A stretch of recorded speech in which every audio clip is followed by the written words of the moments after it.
Welcome to the Starting Over Podcast. I am your host, Edward Shelton, aka Dark Logos, and this is a show where we look at the strategies, tactics, and mechanics behind the game of Heroclix.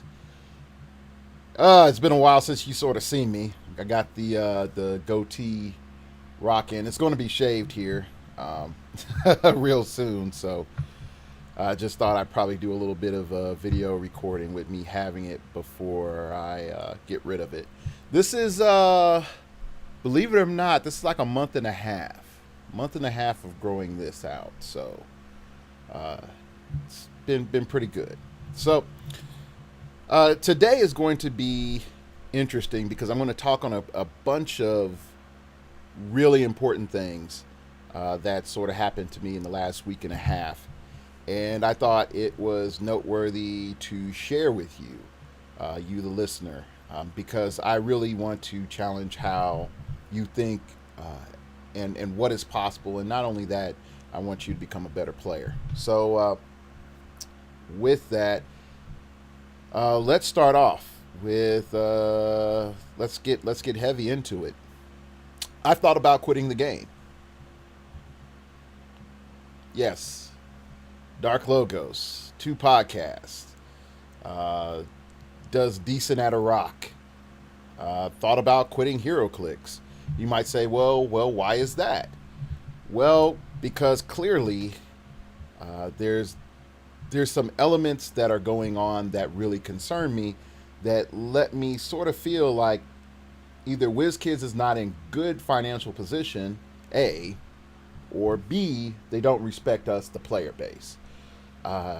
So those are the first 2 that come up, and then I'll get into C later, which will be, look proper on your screen. C, there you go.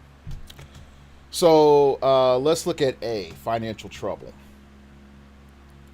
Usually when games get to the point where they're like, hey guys, we got a special bonus for you. You can get all this stuff for discount. Yeah, get it for discount. It's dirt cheap. Oh yeah, it's going to be great.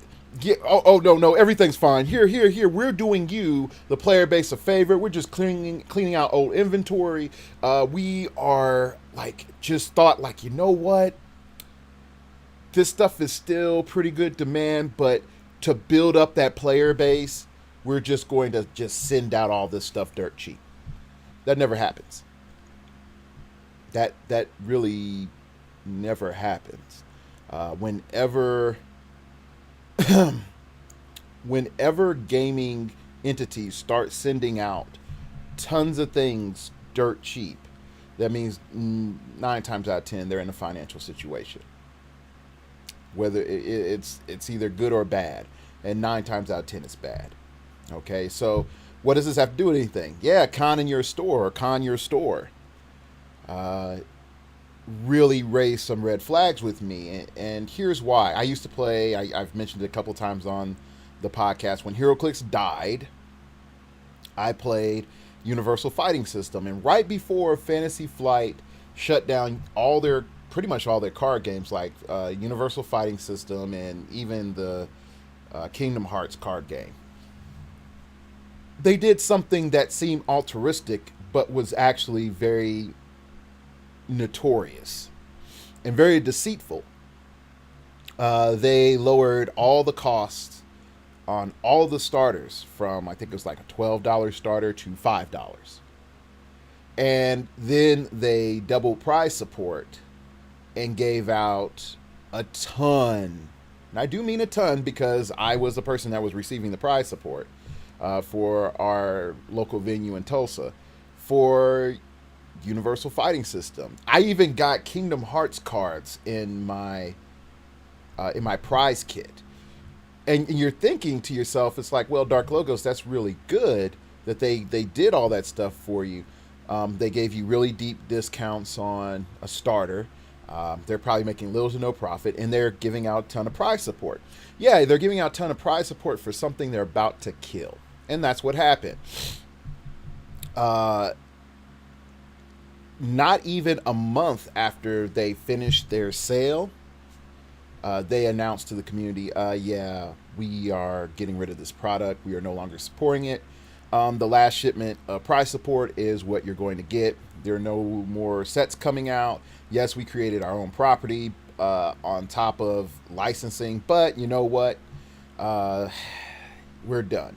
Now, mind you, the Universal Fighting System community, or the UFS community, was primarily composed of people that loved Evo, people that love fighting games, people that love card games.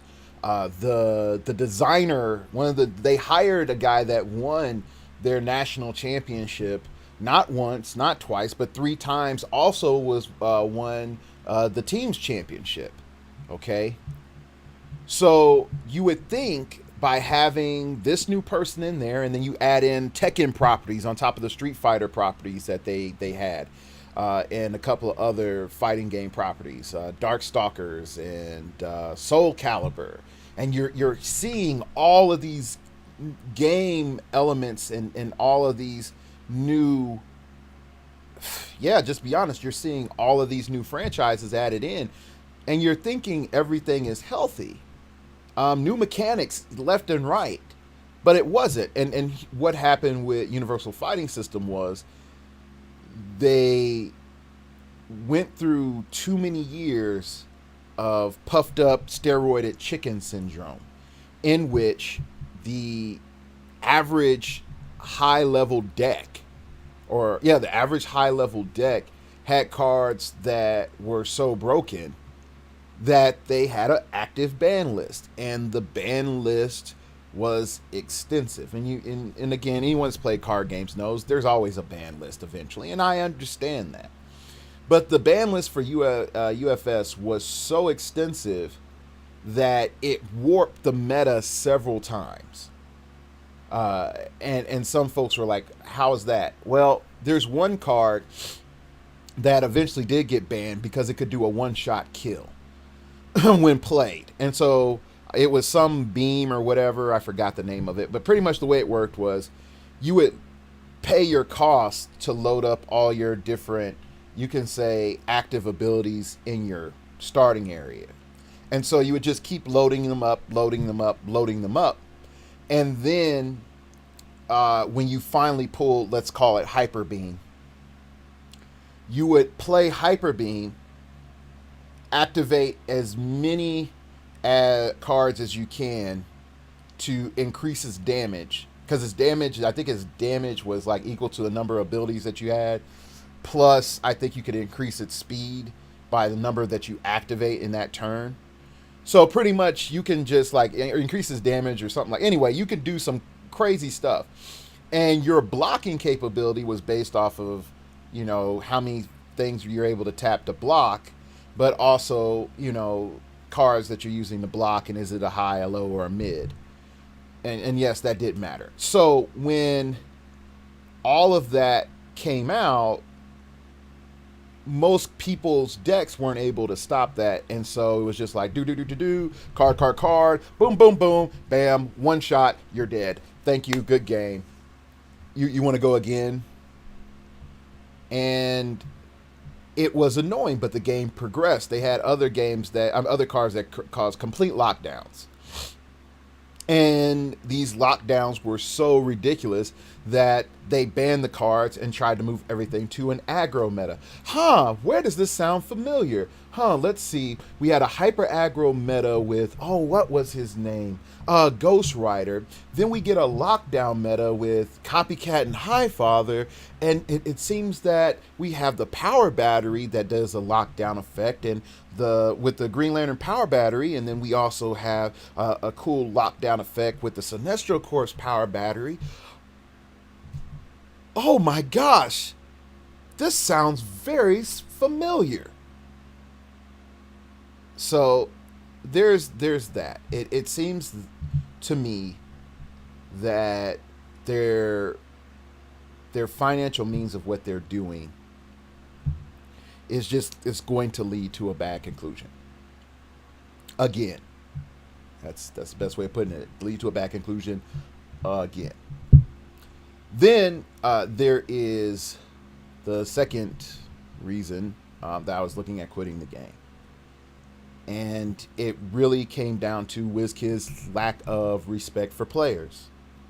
And this respect comes from multiple elements. Respect number one, if you haven't been following some of the e-drama, and I do quote e-drama, about the email system, that there's just snarky remarks that are being sent by rules arbiters, or sorry, the rules deputies, arbiters, magical email fairy, whoever it is sitting behind the keyboard, to people asking legitimate questions.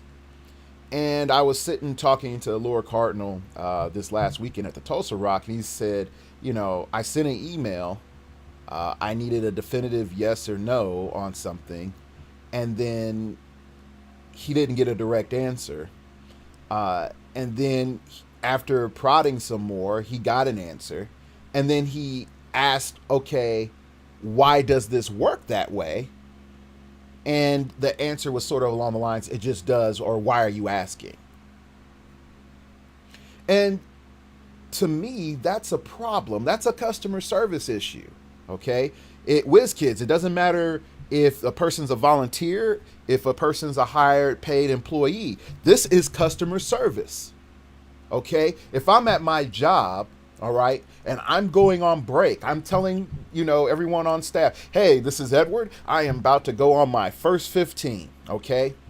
On my way to my first 15, if I still had that Target name badge on, and everyone and someone walks up to me and asks, hey, sir, can you tell me where bikes are at? Can you direct me to milk? Can I ask you a question about this store? Where is a manager at? You know what? My first 15 doesn't even start. I go and help that person with what they're looking for. Okay? So there's some issues here that are very, very frustrating. Add in some other elements that game design just doesn't care about how we, the player base, actually compete for, their prizes, or even compete in the whole setup of an average tournament. I'm taking rocks and regionals and all this other silly stuff out, okay? And then I mean silly in the sense of high-end meta, okay? I'm talking about everyday, Joe Blow comes into play meta, all right? And now you're telling us, hey, guess what? The meta is now going to revolve around entities. We are going to put these very cheap, powerful characters in as chases in a limited edition set so that you will go to these events, drive sales, and know that at the end of the day, you're going to have to buy more product, and there's an artificially created shortage of product by WizKids, okay? Like we have to admit, it's a artificial production of shortage so that people will keep coming to events throughout the whole event. Now, you might say, hey, Dark Logos. Well, if you look at it, they had bad issues with Fear itself. Well, Fear itself dragged on too long. It wasn't that there was too much product. It was the fact that WizKids was trying to milk it too long. But now WizKids is like, hey, we need to milk it this long. For us to milk it this long, we need to do wave 1 and wave 2. But we'll create an artificial shortage to keep values up and keep people wanting boosters. Well, here's your problem. It wouldn't be an issue so much if a super rare was the highest rarity. But adding chases into a set, but not only do you have chases, you have 8 chases total. Plus ring elements that go with those power batteries that you're trying to sell us later. And knowing full and darn well that those power batteries will not be as effective as they are and are completely almost worthless without the appropriate correlating ring and constructs. Now you might say, yeah, Dark Logos, but we sort of knew this was coming. But my issue comes back is this a disrespect for the player base? And I must say yes. This is a disrespect of the player base, because what it's telling the player base is no matter what, you are dumb enough to buy. And if you're serious about the game, you're going to be dumb enough to buy. We got you by your cojones for your fandom of these characters and for these events. And so we don't have to respect you. We just don't. We don't even have to put, decent balanced powers or thought out, traits, or even wonder about downsides to special powers. We just have to throw it out there and you'll buy it. And even more so with the absurdity and the market testing of a ultra chase, and I'm going to get into that in a moment, was Nimrod. And you might say, hey, Dark Logos, well, didn't you pull a Nimrod? Yes, I did. And I gave it to my student. Okay, because he's hooked me up.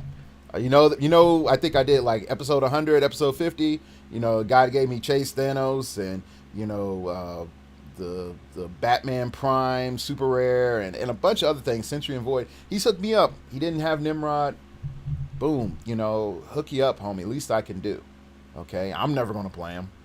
All right, so let's be honest there. I'm never going to play him. But the fact of how rare Nimrod was, 1 in every 5 countertop displays, and a countertop display has around 30 figures. Okay, so that's one chase. One chase. In a mix of what? 1,500, not 1,500, 150 characters. You have 1 in 150. Is that anywhere near respectable?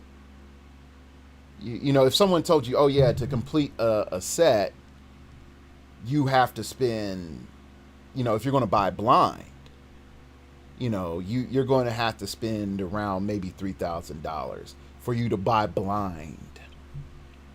Or you could try to trade it off, but if everybody else is trying to do that as well, or there's a good chunk of people trying to get that figure as well, then the ability to trade for it would be very skewed and thus creates the problem.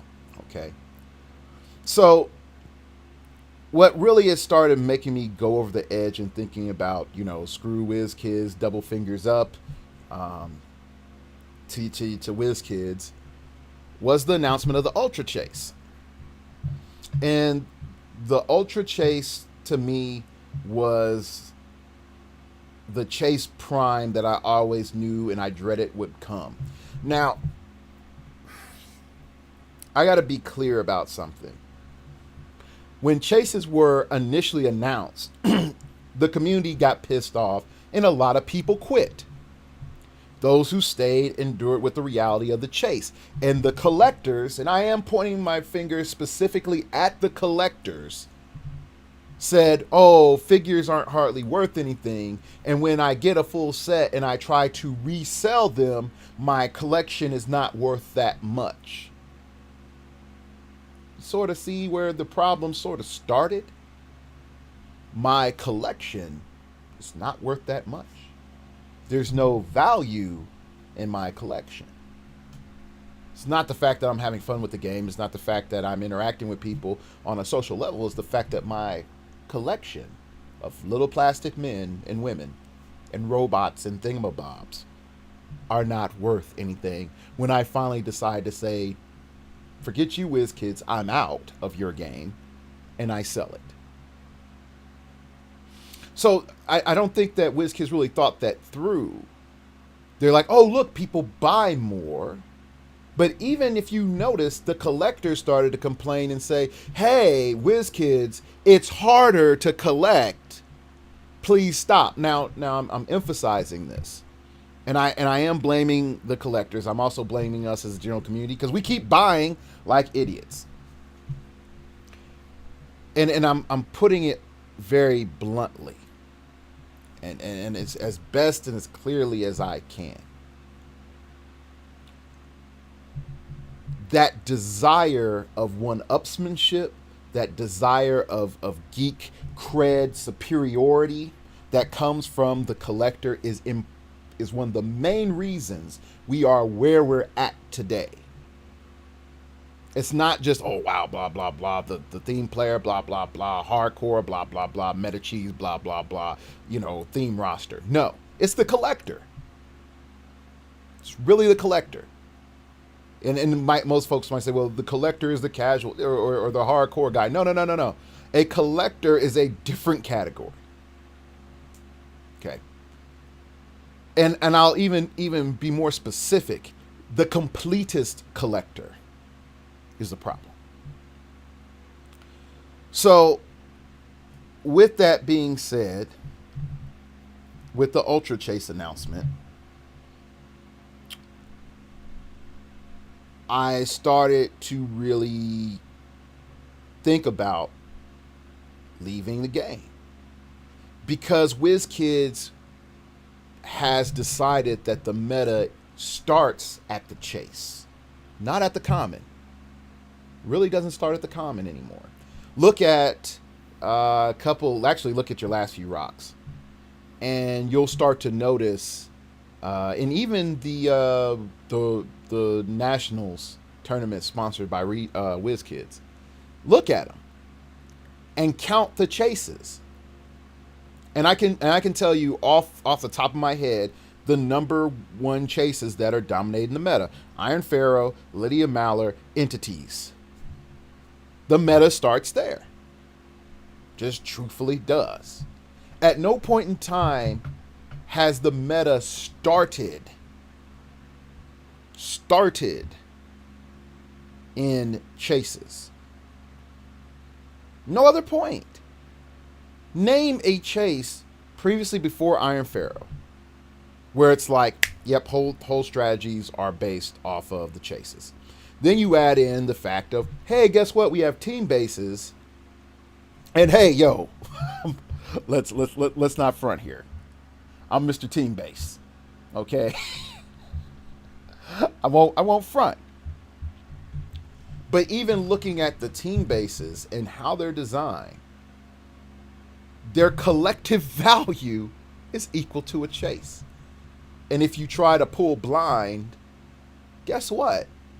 You're at that same point. Your collective value of what you spent is equal to a chase. And your odds of pulling some team bases are higher than others.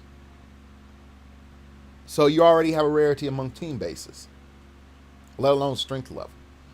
So when you're looking back at the chase element in the game, where it becomes really frustrating is that WizKids just says, oh yeah, formula, higher rarity, cheaper the stats are, more powerful it can be. If it wasn't for that reality, I wouldn't care. I wouldn't even be concerned. But it's the fact that this reality exists, that the point formula supports that. And you all might say, blah, blah, blah, point formula. Whatever. I talked to Norm. And it just validates there's still a point formula. It's still there. There's some elements in that point formula where I would have to say with Norm, yes, there's designer input into those formulas. Into final, let me phrase that, final point outcome. And there's some things that are just randomly assigned point values that in all actuality really do not, and I specifically do not, have any basis in anything other than opinion. How do you measure point values of spatial manipulation? How do you? It's not like, oh, outwit is one point for every click. Perplex is 1 point for every click. Charge is 0.75 for every click. Final points rounded up to a solid number. Bam, there's our character. It's not like that. How do you balance? How many points is it to say I steal a relic from your resource? How many points is it to say, oh, you can't attack until you hit me? How many points is it to say, oh yeah, guess what, man? You got that keyword because you got adopted into our team. How many points is that? Realistically, how many points is that? And what frustrates me, and I have to watch it because usually when the statement is when the black man goes into deep voice or shows anger, everyone gets afraid. But what frustrates me is that once it's been shown that, yeah, You all are out of control. The thought process is we can fix crazy with more crazy, and that'll make everything in the past that we did okay. Oh yeah, entities stacked with resources and relics. So what? And that's just not right. So you might ask, well, Dark Logos, is this the end of the show? And the answer is no. I'm still going to play Heroclix. But I'm going to do something that I never thought I would actually say needs to be done in the game.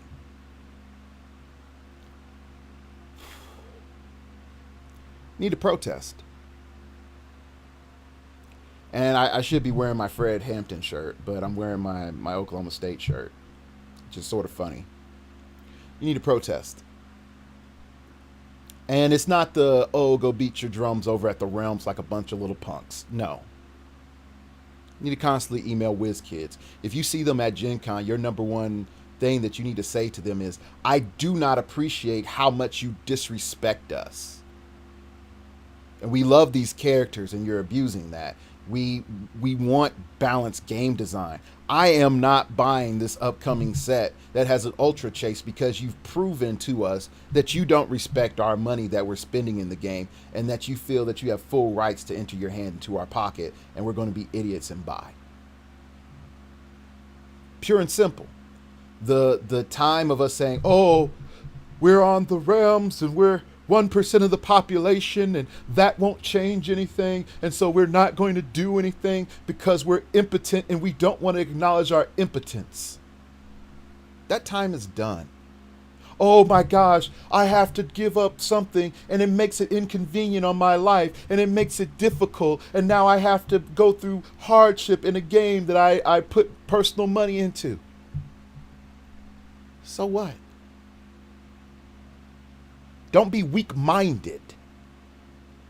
Don't be so easily deterred.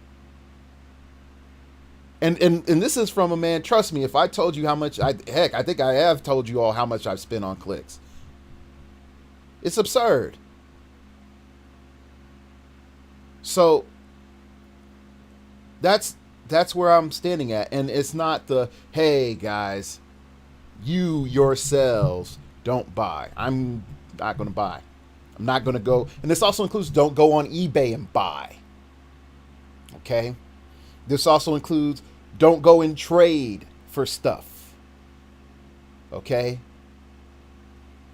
It's a full out, I'm not touching that because the company is determined to say, hey, look, we're seeing turnaround on this. They should hurt after that set. No matter what's inside, they should hurt. And they should apologize. And they should rectify it. The other thing that I want you all to do is evangelize this message.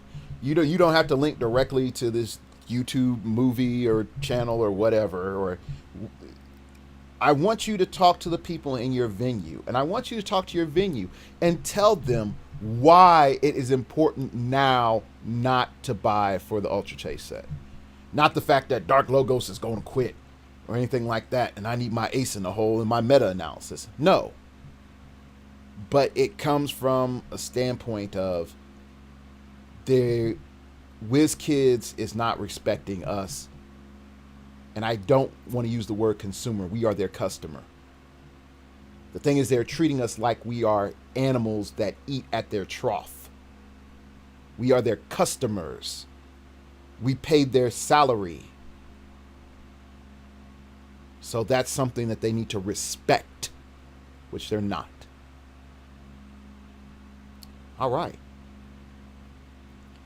So that's those are the big reasons why I thought about quitting the game. Others are personal and just saying, hey, starting next year, I've put 10 years into the game. And if anyone who knows anything about, just education and studying, the moment you put 10 years into something, you become a professional. You become an expert. And so I'm an expert at Heroclix. So Anyway, we're going to go into today's topic, and it's going to be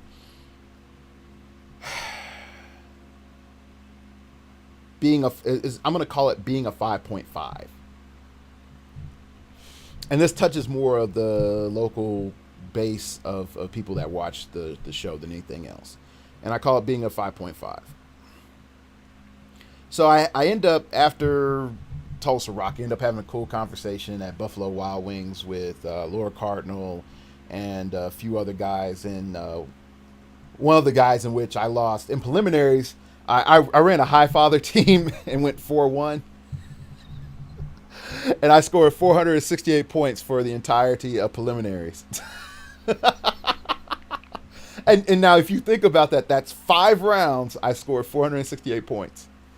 And my second highest round of point scoring, I scored 128 and I lost. But I went against the guy that I lost to and talked to him. And he was at the dinner. And pretty much, I broke some things down about what type of player are you? How do you become a better player?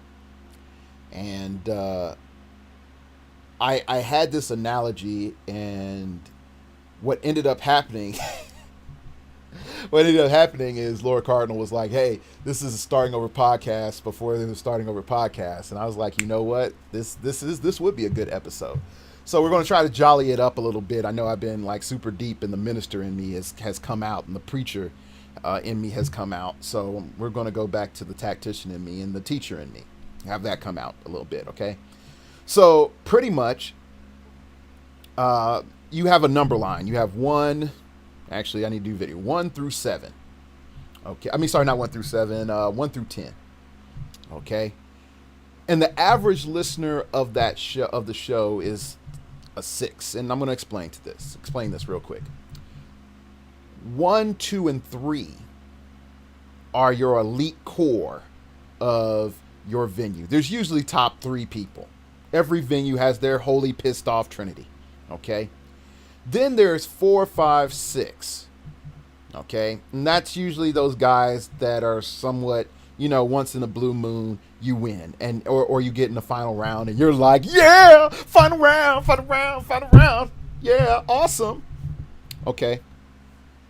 Then there's 7, 8, 9, 10, and 7, 8, 9, 10 are the people that don't ever hardly do anything or do well at all, and they 9 times out of 10 play the game on their terms and wonder why they're not winning, and get pissed off at Wiz Kids and everybody that's in 1 through 6. Okay, so for non-derogatory implications, we're going to call 1, 2, 3 the elite, and we're going to call 7 through 10 the Mugles. No, I'm not going to even use that. Gosh, I had a word for it that's not appropriate for the show, because it's not actually completely fair either. We'll just call them participation prizers. There we go, participation prizers.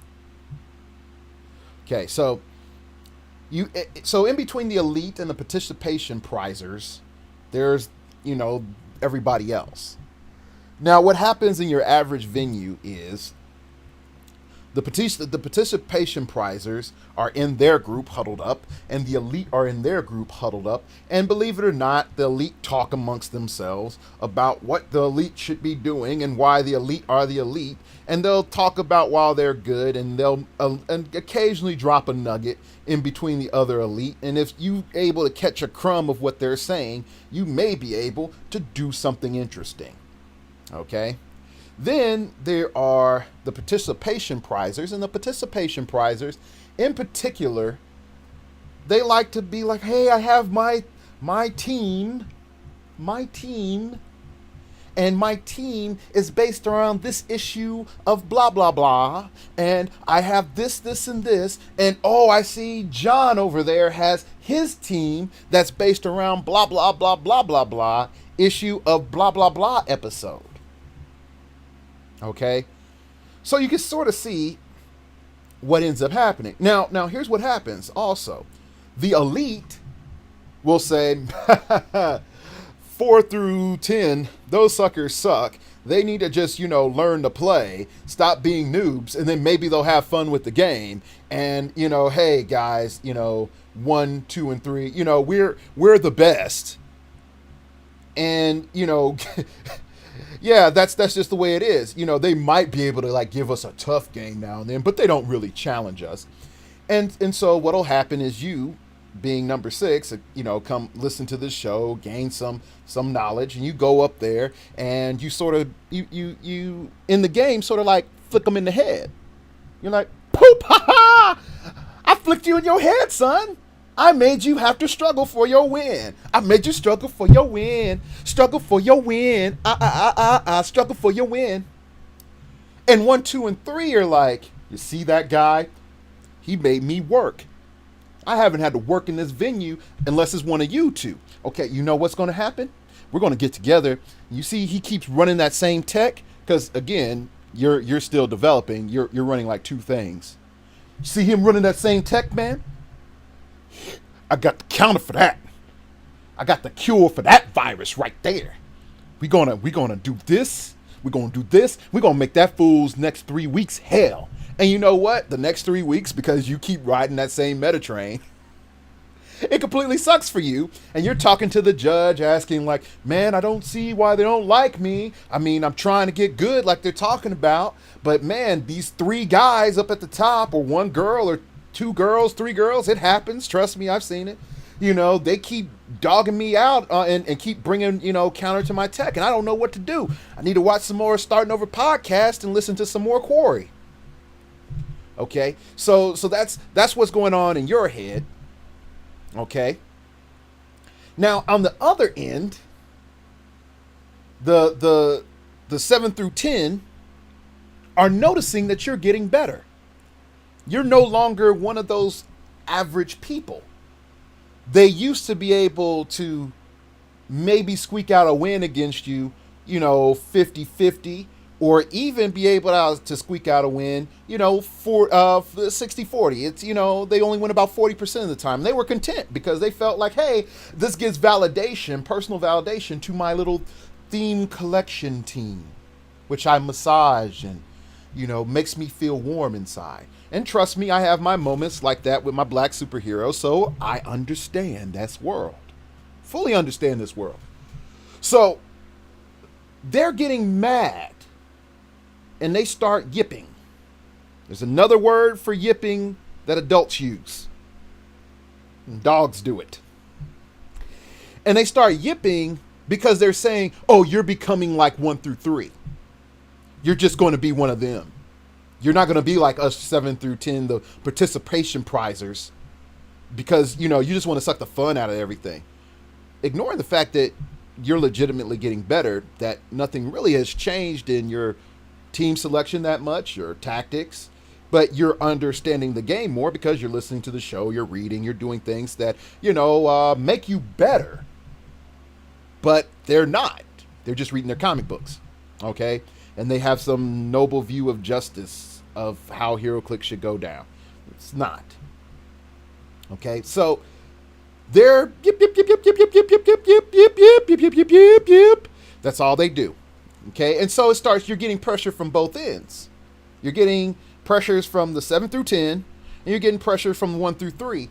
And so you're feeling like the only people that you have camaraderie with are the 50-50s, the average player, the people that, oh, okay, I go into a tournament, I might win once in a blue moon, I might win it all, I walk away with my prize, it's cool. Normally, I'm banking on getting the prize through fellowship. Pretty much. Now, note, I'm going to say something that's going to offend some people, but it's true because I've played this game in 3 states, actually more than 3 states, 4 states directly. Okay, here's the issue. People on in the participation prize camp design teams that are purposely weak so that people will feel pity on them so that when you do that vote for participation prizes, I hate the vote. I hate that so much that you'll feel pity for them, and that is why they're side metting. They're playing on your emotions, and I hate that. Oh, I played my X-Men team, and they're all from Infinity Challenge, and from Sinister, and from Mutant Mayhem. Pity me, sir. May I please have an LE? I played a theme team. Now, note, not all theme team players are like that. I know some very good theme team players that can give me a run for my money and beat me. Shout outs to Patrick. But there are people in that 7 through 10 who think like that. And then they're moaning because all of a sudden there's one less person to have empathy for them. Okay? The 1 through 3, in spite of them wanting people to have better, the elite, they don't want anyone to challenge them. They might say they do, but they don't want anyone to challenge them. I'll give a personal example of this. I have killed my venue about 4 times. Specifically me and one other guy, Mega Lotus Man. We've killed the venue like 5 times. What'll happen is this, and this is a confession of a meta head. When there were 3 of us, Proxy and when Proxy played, it was okay battling out between the 3 of us, and we would see who would win. And if somewhere in preliminaries, I faced Proxy round 1, Mega Lotus Man round 2, then it was going to be one of the other people that was going to be in the finals, okay?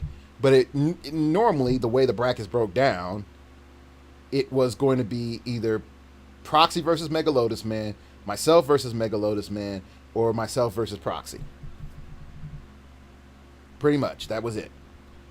That was the finals at the venue for so long, okay? And people start to notice, and they left.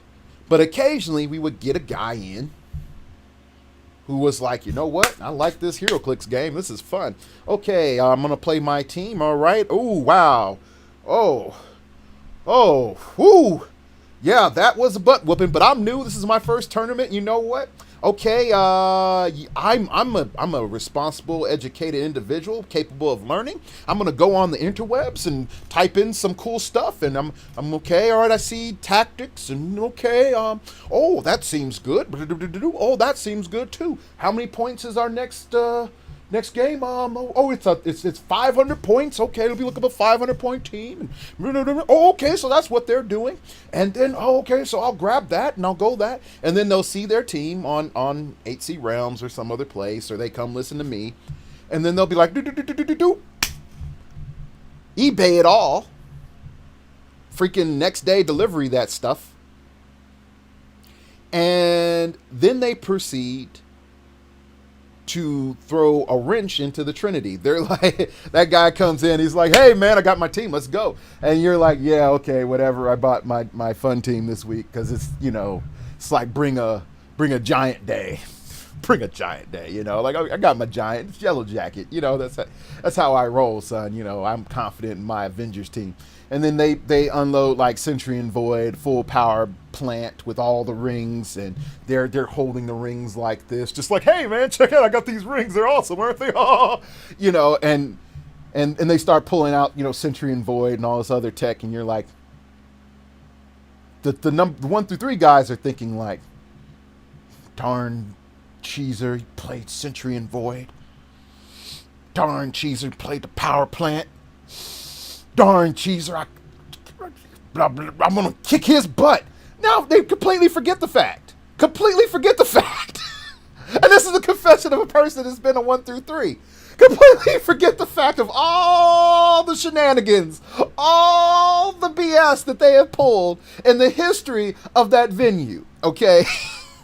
Completely forgets that and gets pissed off that they lost against a new person because you get to beat me, you have to at least have 5 years experience, son, because I am a professional of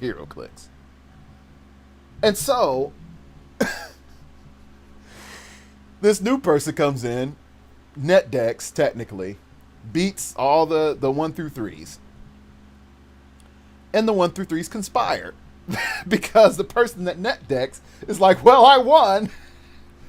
Can I do this again next week because winning feels good? And so they do it next week, and then after week 2 of the 1 through 3 feeling that face,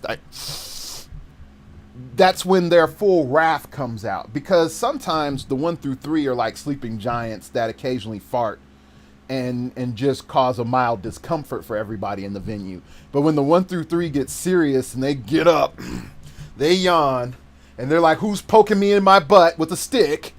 And they pick up their tree limb and they go, fee, fi, fo, fum, I see a Clicks player that's about to be done. And they wave that tree around. It doesn't care. They don't care who they hit as long as that annoyance is gone. And they will do all they can to get rid of that annoyance.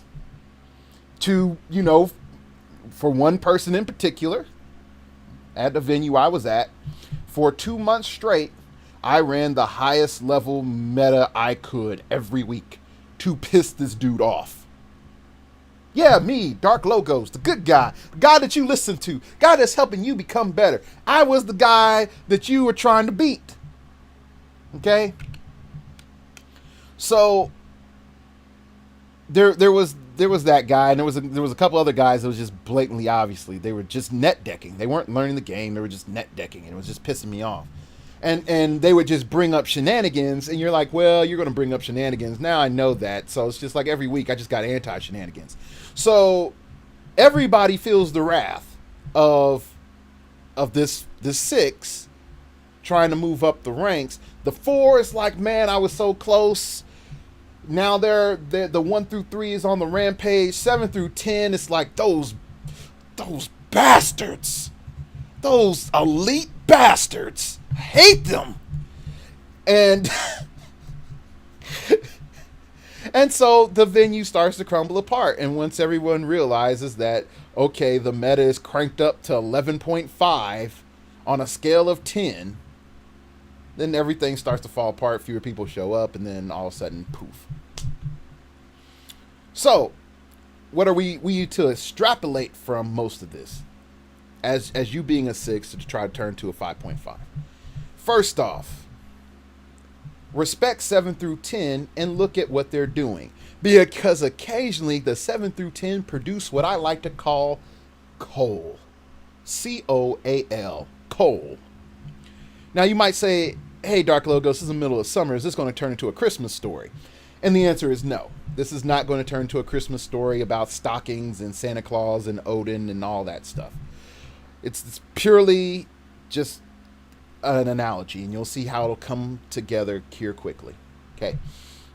They have something in its raw, purest form, but they don't know much what to do with it.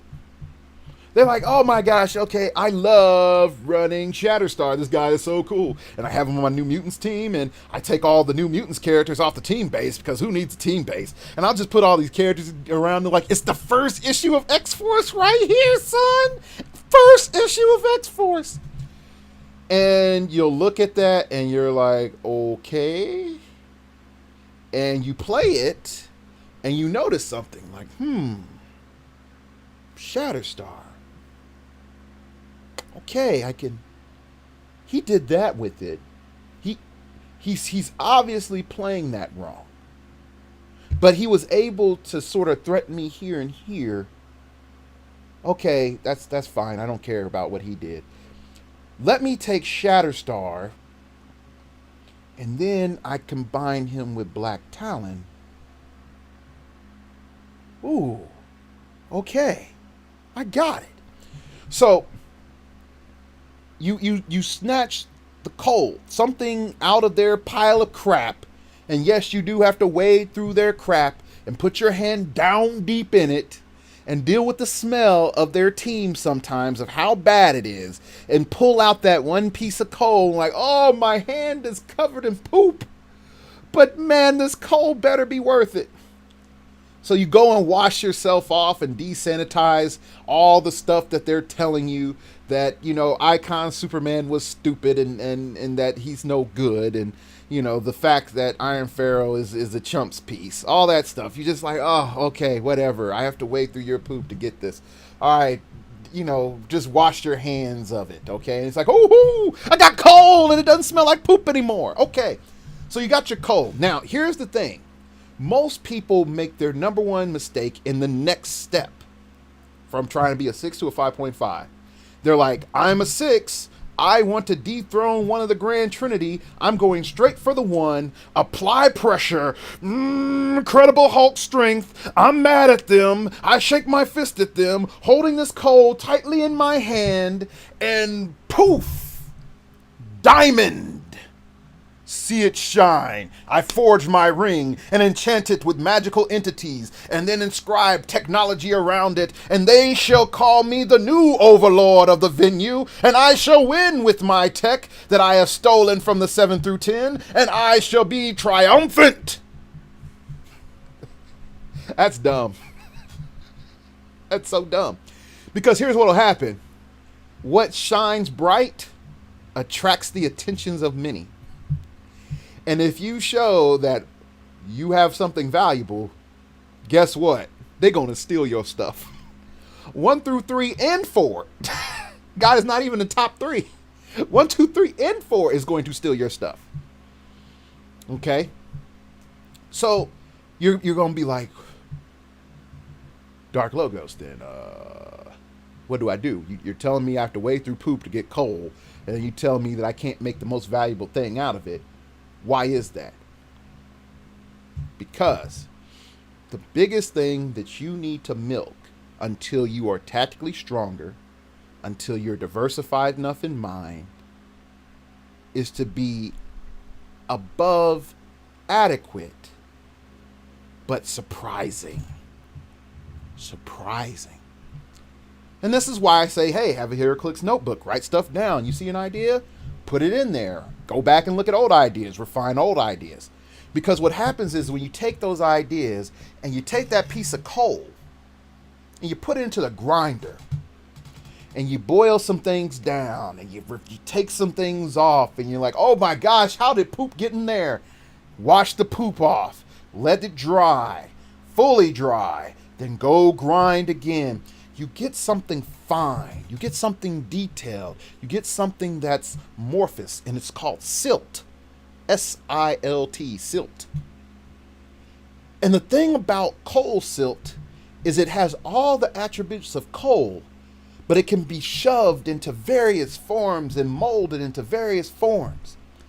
And what'll happen is when you take that silt and you like, I just really wanted this one piece. They don't know what's coming. And you walk into that venue, you go to the judge, and you're like, okay, I got my team written down. They're like, I need to see it. I'm like, hey, come over here. I got my bag, and my body's over here. Your body's going to be over there. Here's my team. And the judge gives you that. And you're like, stop. You're giving it away. You're giving it away. You put your team back into your Tupperware and then into your bag and crumple up your bag so no one can see it. And when you sit down, round 1 against number 2, you unload your silt and you throw it up in the air like LeBron James, and your opponent's like, what's going on? You take 5 steps back, hit that lighter and throw it and light them on fire. That's the wonderful thing about silt. It holds all the properties of coal. It's explosive. It's deadly. It's flexible. You can have it on the ground. It can be an aerosol. You can do tons of things with silt. If silt isn't cleaned up, it can create fires in the future. So you create silt traps, letting your opponents know that now and then I'll throw this out there and I will light you on fire, and there will be nothing you can do about it. You might roll on the ground, You might be able to get through the smoke. You will cough and wheeze and trying to breathe. But just be mindful that I have something very basic, something very fundamental that I know how to use and I can create at any point in time in multiple ways. And then that scares 1 through 3, pisses off 7 through 10, and 4, 5, and you, the 6, are now something else. You're no longer 6, you're 5.5. And you might say, Dark Logos, that doesn't make sense. I'm still in this number line. I'm still in the same position between 4 and 7. And you're saying that I'm 5.5, but where is 6? And it's like, no, hear me out. You become 5.5. You're closer to 1, 2, and 3 than you were before. You're closer to 5 than you were before. You're closer to 4 than you were before. But now you're not that person that you were before. You have developed. You are something else. You are not at that marking level. So it creates a situation which allows for development, allows for growth. It allows for you to be a dark horse for as long as you want to be. And when you've developed enough silt technology and fundamentals and advanced meta thought and gain your collection up a little bit, and then you take a step back and you say, all right, now I'm going to make my push to be the best person in the venue, or one of the top 3 people in the venue. I'm going to make sure that when I come in and I say that evening, I'm coming for the prize, people become very serious and concerned when you say that phrase. And then you'll fully understand the implications of this little story. All right. That's about it. I know some people are like, man, I'm tired of topography, Dark Logos. I got one more in the can, so yeah, that's gonna go up, son. I don't know when it'll go up after this video, but it'll go up. So definitely, if you were ticked off before, blame the votes.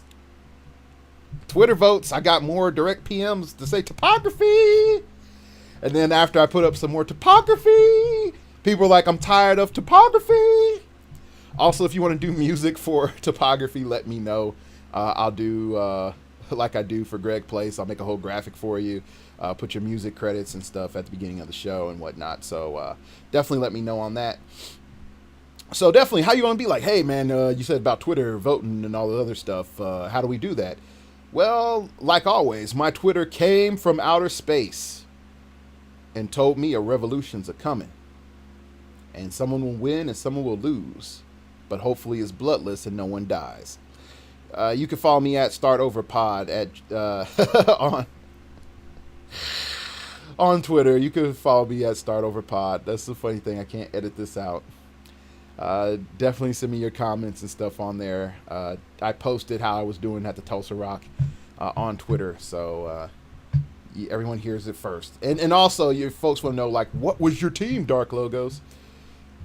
This is tech I do not recommend for you to use on your average venue, just mainly for the fact of every game that I played was hard fought and it went on to points. And if you have a big venue, you can't use this tech because points matter too much. It is Highfather, Wizard, Army Private, the Superfan, Horseman, Superfan tech. Gotta run it.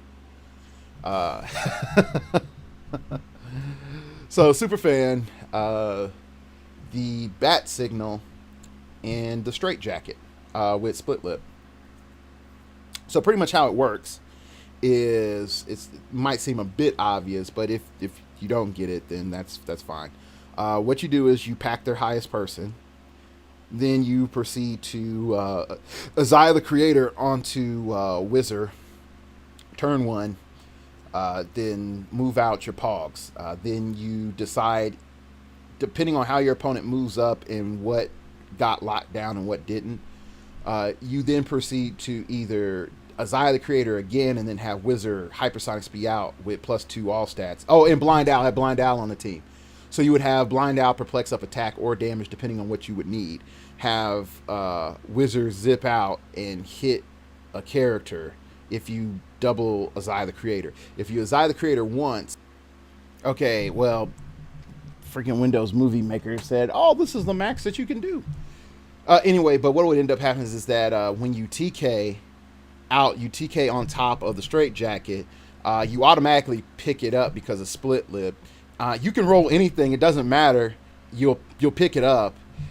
Then you hypersonic speed out. Hopefully, you perplexed up your attack with blind owl so that your attack is a 13, which is more than respectable. And then you hit their other main attacker that is not does not have the pact on it, and proceed to piss off your opponent because you have 2 chances to land a straight jacket on them.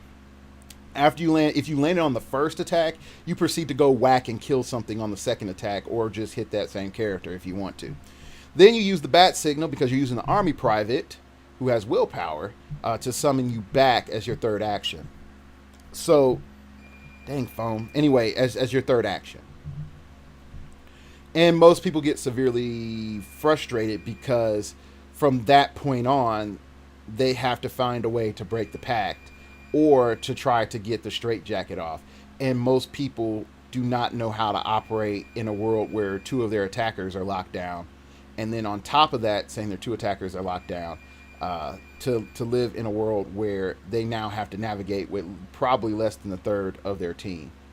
So the main problems that I came into is it's a slow grind and you don't get a lot of points, and there's a lot of maneuvering and a lot of running and a lot of, oh my goodness, I'm so susceptible to outwit that I should have borrowed that parallax entity and got rid of blind owl and the pogs. Like, trust me, I was trying to prove that you can do well at a competitive tournament without entities. In the manner in which I was doing it, actually without entities and without resources, and I was wrong. You can't. You need one or the other or both. So I did get some props. I also got mad looks about what I was doing, but I went 4-1, got in the top 16, lost against Goku, who won the tournament against his Pog Swarm. Oh my goodness, Pog Swarm. That shouldn't exist. It just should not exist the way it does. And I'm not going to throw salt into his game and tell you like, oh, this is how you beat it. I might do that another episode, but oh gosh, if you haven't seen that team, look at that team from the Tulsa Rock. Like, it's monstrous. But here's the funny thing. Furl's team that he played at Origins and won with, I played a guy who ran that and I beat him. Now I'm going to teach him how to be a better player, which is sort of cool because the guy's really good. So I beat that. So if that makes you sort of encouraged a little bit, that's great. But also be mindful as well. Like, White Witch hosed my team so bad, and if he didn't like misplace White Witch, that game could have gone different.